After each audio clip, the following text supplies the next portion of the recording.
भाई एक बच्चा इतना पावरफुल कैसे हो सकता है कि सबको वही चाहिए। Fantastic four first steps theatres में डिलीवर हो चुकी है एंड उसी के साथ ये भाई साहब भी डिलीवर हो चुके हैं एंड डिलीवर होते ही क्या मांग है भाई साहब की, क्या बात है।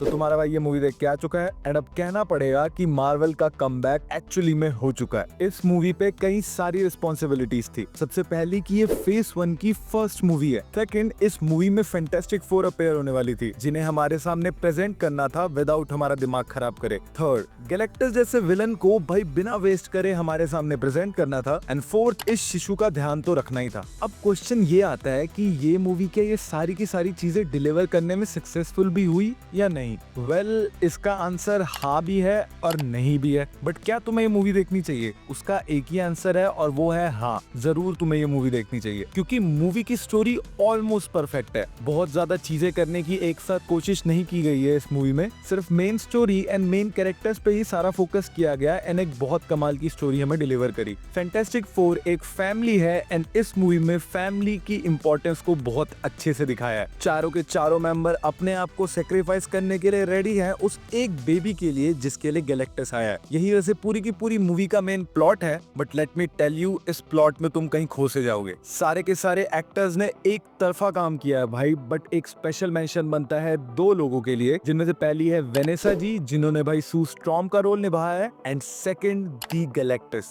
जब इस चीज की अनाउंसमेंट हुई थी कि इस मूवी में गैलेक्टस अपेयर होने वाला है तो मैं बहुत ज्यादा स्पेक्टिकल था कि इतने बड़े विलन को इतने छोटे स्केल पे दिखाने का कोई पॉइंट नहीं बनता। बट जब तुम गैलेक्टस को इस मूवी में देखोगे भाई, आई गेस ये सबसे बेस्ट रिप्रेजेंटेशन है अपने गैलेक्टस की। मूवी में एक सीक्वेंस है जो स्पेस में टेक प्लेस करता है एंड भाई वो बहुत ही ज्यादा खूबसूरत है। भाई वो स्पेस वाला सीक्वेंस अपने आप में रिस्पेक्ट डिजर्व करता है। बाकी उसके बाद शैलावेल आ गई भाई, उसका भी कमाल का कैरेक्टर है एंड मोल मैन भी भाई अपना चौड़े होने में कोई मौका नहीं छोड़ता।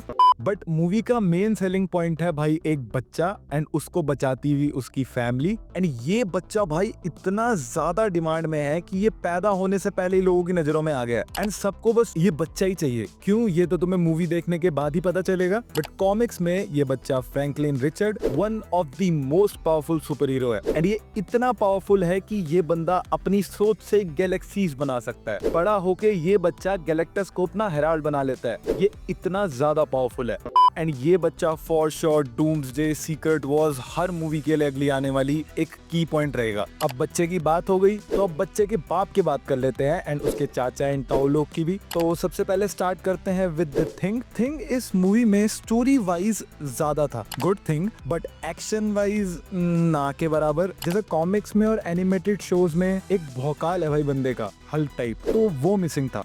फिर आते हैं अपनी इस मूवी की फुलझड़ी AKA ह्यूमन टॉर्च पे, जो कि ऑन टाइम अपने आप को जला जला कर फुल जॉनी स्टॉर्म वाइब दे रहा था and frankly speaking full on मजा कैरेक्टर है भाई, मजा आ गया। फिर आते हैं रीड रिचर्ड्स पे जो इस मूवी की छुई मुई थे। जैसे ही कोई टेंस सिचुएशन इन्हें छुई कर रही थी तो ये मुई हो जा रहे थे, मतलब बहुत ज्यादा टेंस हो जा रहे थे। बट इतना ज्यादा टेंस होने के बावजूद भी पेड्रो पास्कल की एक्टिंग की वजह से वो रीड रिचर्ड्स की जीनियस वाली वाइब बहुत जोर से आ रही थी एंड उस टैग को बहुत अच्छी तरीके से रिटेन किया गया है। बट मिस्टर फैंटास्टिक के टैग को उतने अच्छे से नहीं कर पाए बिकॉज भाई का एक्शन थोड़ा कम था, बट जितना भी था देखकर मजा आया। VFX बहुत अच्छे थे। स्पेस वाला तो जितना इन्होंने क्रिएट किया भाई, सारा मामला बहुत तगड़ा था। म्यूजिक में भी अगेन भाई A+, अगर मैं इनका टीचर होता तो इन्हें दे देता।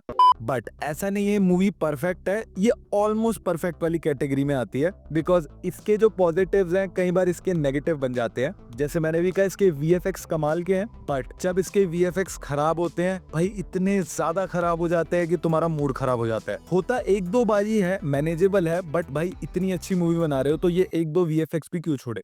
सेकंड, इस मूवी का कोई ग्रेटर कनेक्शन नहीं दिखा रखा भाई MCU के साथ। स्टोरी सिर्फ फोकस करती है इस यूनिवर्स पे, इस यूनिवर्स के लोगों पे, इस यूनिवर्स के फैंटास्टिक फोर एंड उसके बच्चे पे, जो कि समझ भी आता है। फेज 6 को किक स्टार्ट करने के लिए इन्होंने एकदम इंडिविजुअल स्टोरी चुनी है। एंड थर्ड, भाई मूवी में clearly you can feel that कि कहीं सीन गायब है मूवी से। 2-3 जगह तुम कहोगे कि ऐसे अचानक से इमोशन शिफ्ट क्यों हो गया। मूवी में आई गेस 2 जगह मैंने ऐसे पर्सनली फील किया कि ये चीज है। कैरेक्टर कैरेक्टर एक इमोशन में थोड़ी देर पहले होता है और कुछ ही सेकंड्स बाद उसका इमोशन बिल्कुल चेंज हो जाता है एंड चेंज होने के लिए बीच में कुछ नहीं दिखाया कि क्या हुआ कैसे हुआ, कोई सेंस ही नहीं बन रही। तो ये एक दो जगह प्रॉब्लम है, वैसे बाकी मूवी पूरी अच्छी है। बस इतने ही नेगेटिव्स है मेरे हिसाब से, और ज्यादा ढूंढूंगा तो नेट पिकिंग हो जाएगी क्योंकि मूवी जेन्युइनली बहुत अच्छी है। फैंटास्टिक फोर फर्स्ट स्टेप्स वैसे तो कनेक्टेड नहीं है आगे के यूनिवर्स से, बट ये बहुत ज्यादा इंपॉर्टेंट हो जाती है एवेंजर्स डूम्सडे जैसे प्रोजेक्ट के लिए, बिकॉज उस मूवी में ये कैरेक्टर्स डायरेक्ट दिखने वाले हैं एंड र्यूमर बहुत स्ट्रांगली ये कह रहे हैं कि रीड रिचर्ड्स ही न्यू एवेंजर्स की टीम को लीड करेगा। सो उस कारण की वजह से इन सारे कैरेक्टर्स के बारे में जानना तुम्हें जरूरी है। सो इस मूवी को जाके फॉर श्योर देखो। एंड इस मूवी की मेन ट्रीट थी भाई इसका mid credit scene, and trust me you are not ready for this. मैंने भी जब पर्सनली देखा लाइक ये